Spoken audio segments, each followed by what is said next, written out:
Hi, so today I'm gonna give a quick explanation of like the Iliad and the context of it, if you're planning to read it, and also then I'll give like a spoiler, like review of like my thoughts on it, but it's also the Iliad, so I feel like everyone knows the basic plot line of it.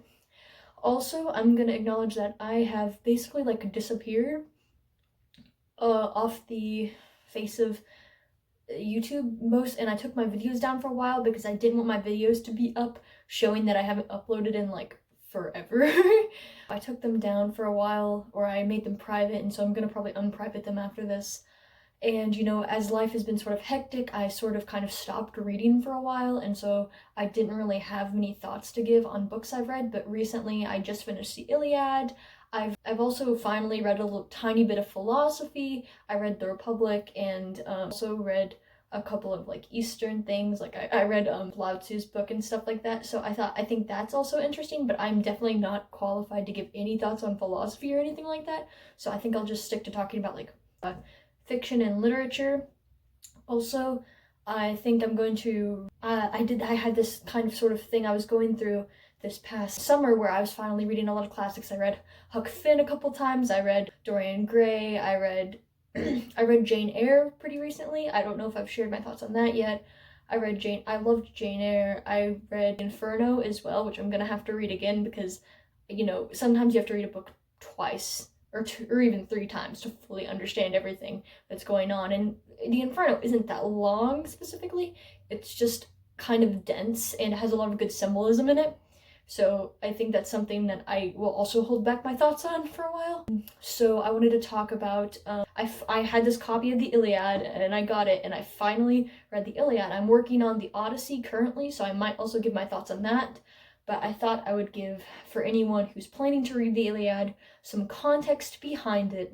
And also, I thought that and then I will give like a sort of spoiler review about it, although can the Iliad really even be spoiled at this point?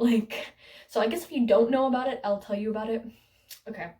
So first of all, the Iliad is one of the oldest surviving texts that we have, and it is absolutely amazing that we have the Iliad if you think about it.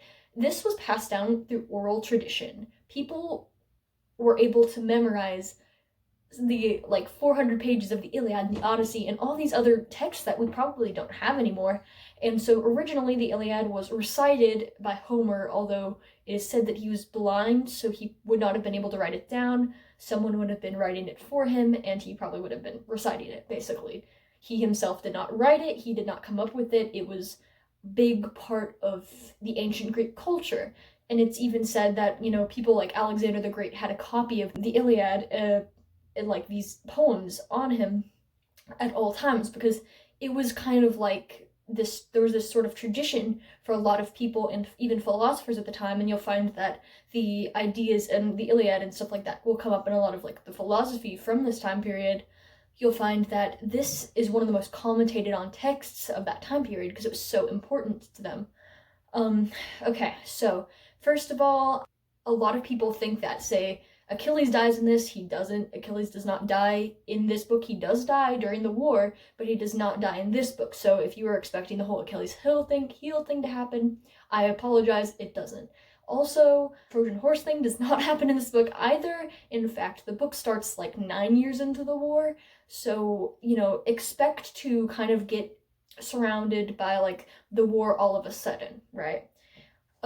Expect to be sort of immersed into it already, and it does take a couple chapters to fully start to get into the story, but really, I found that it was worth it, and I'm terrible at fully understanding a lot of these texts, and I really found that it was worth it, and I really enjoyed it.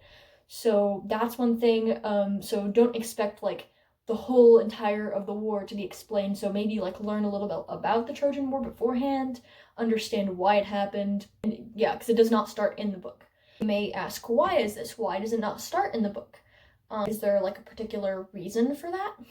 Well, basically the reason why the Iliad starts in the middle of the war, and Iliad I think translates to Troy story, so you got a friend in me there. That's funny to me. Troy story. It's just really funny. Okay, so basically the reason is because everyone in Homer's Greece would have understood and known about the Trojan War because it was such a big part of their society. It's kind of like how you have movies set in World War II that are neither part of the end of the war or the beginning. They're just a story from the war, and that's exactly what this is. So basically just expect a specific story from the Trojan War, not the entire war. The war is not explained because Homer's audience would have already understood the context of the war. So like, it's like how you don't need to understand that, well, World War II happened because of thus and thus, or like for Americans, the Civil War happened because this happened and this happened. No, you already understand the context, therefore, yeah. So that's how that would have been for the Greeks. They would have understood the context of the Trojan War and why it was happening. And so that's, that's a big thing to understand before you're going in. So it will not really be explained to you. It'll just be assumed that you know it. Another thing is, so I'm going to get into the sort of spoilers of it, but I'm assuming everyone already knows what happens. And I'm still clearing it in my mind. I'm still making everything clear in my mind, so I'm sorry if I miss some stuff. But you may ask then, why do we have the Iliad? What is the Iliad specifically about? What is the point of the Iliad? Well, personally, I've seen different interpretations of it. I've seen that it's against war, I've seen that it kind of glorifies war, or I've seen that it's about Achilles, or it's about sorrow, or it's about rage. Particularly, it's probably about rage, I think, is probably the most popular idea, is that it's about the rage of Achilles, this anger that Achilles feels and such. So basically, everything else is sort of a backdrop to this idea of this rage and also the risk that goes into war. So what is this rage? Well, basically, Achilles' war bride, Briseis, I think, gets stolen, or I don't know if stolen is the right word. Basically, Agamemnon takes her. Sorry if I get any of this wrong. I'm so bad at recalling stories. It's ridiculous. And then Achilles basically just kind of locks, he just is like, nope, screw it, I'm not involving myself in this anymore, I'm done, I'm just gonna go be sad about it. And he basically just isn't an integral part of the story until I think the last half or so, when Patroclus goes out in Achilles' armor to kill Hector, and then Hector kills him. Or Patroclus goes out to fight. I'm not sure if he goes out to, I can't remember if he specifically goes out to kill Hector, but he definitely goes out to fight in Achilles' armor.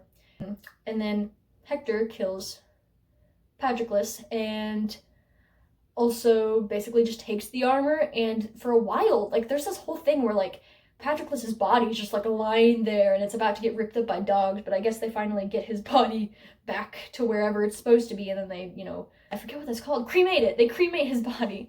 For some reason, I didn't know the name of that. And then later on, this greatly pisses off Achilles. He's very angry about it, and this is kind of where that sort of anger kicks in, because he knows, and even he knows that if he stays there and just he knows that if he just stays uninvolved in the war, that he will probably live a long life, and because his mother had told him that he would live a long life if he basically just stayed uninvolved. But if he goes out to war, he knows that he is destined to die. He knows that he is done for. But because he was so pissed off about Patroclus getting murdered, he basically goes on this whole vengeance spree and just kills a bunch of people and all of this crazy stuff because he is so mad. And he gets to the point where he does kill Hector, and he just drags Hector's body around and gets mad that Hector's body is not doing any harm because the gods are protecting Hector's body, or at least certain gods are. And finally, what makes him probably the most important scene in this, in the Iliad, is when Priam, I think the Trojan king, basically says, "Hey, can I have my son's body back? I mean, if you were in a situation and you had died, wouldn't your dad want your body back? Wouldn't that be the least form of respect you could give him?" And that's basically what happens. He gives the body back. They get a buffer period where they can bury Hector's body and do all the funeral stuff, and then the war will continue, and that's basically the end of the book. And so that's kind of basically the basis of the Iliad, is this sort of rage that Achilles feels. So basically that's kind of the main aspect of the story. Also, the interactions between the gods is quite funny to me. I think that that's kind of a fascinating part of the story, is the interactions between the gods. So if you enjoy like Greek mythology, you'll probably enjoy the interactions between a lot of the gods in here, because it is quite funny. And a lot of them don't really follow a specific narrative or anything, so it's kind of hard to pick out any specific moments.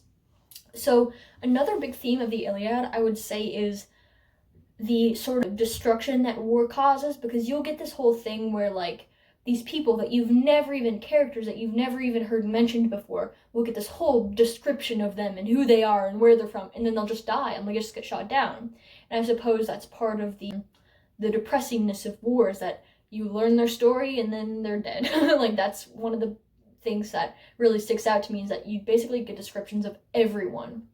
Another reason why I think you get these very specific descriptions of like all of these different people is because I think it was kind of a point of pride, it seems, for the Greeks to hear the names of like the place they're from, or these great warriors who once died for their city or whatever, because I mean, it is very, very specific. Like, most people won't have heard a lot of these places or where they're from. So that's very interesting, I think. So that's another big aspect of the story, is you get these like kind of long descriptions of like these specific people, and then they just die. And I think that's kind of one of the sad parts about war. And I've seen that discussed, so I think that's interesting, and I think that's a lot of the kind of importance of the Iliad. I think that's very interesting.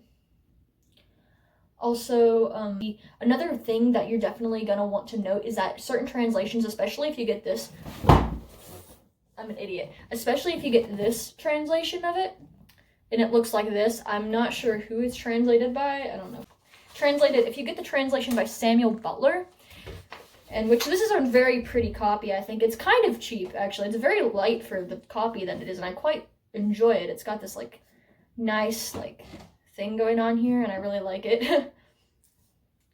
But if you get the translation, this translation in particular is by a guy called Samuel Butler. So basically, you might want to be kind of aware of the names of the gods and goddesses in both Greek and the Roman Pantheon, because in this particular copy or translation, it is the Roman names that you're getting throughout. So Minerva is Athena, or I think the Romans would have said it like Minerva, like the wa, right? The V is the wa. But anyways, I can't roll my R's though, so I can't really do proper Latin. I love Latin, but I cannot do it properly. And also, let's see, Jove is Zeus, and Aphrodite is Venus, and such and such. So that's interesting. So make sure you know that before. Ulysses is Odysseus. So you're going to want to understand that before if you get this particular translation. If you don't think you can handle like translating that back and forth in your mind, then you're probably going to want to get a different translation, not by Samuel Butler.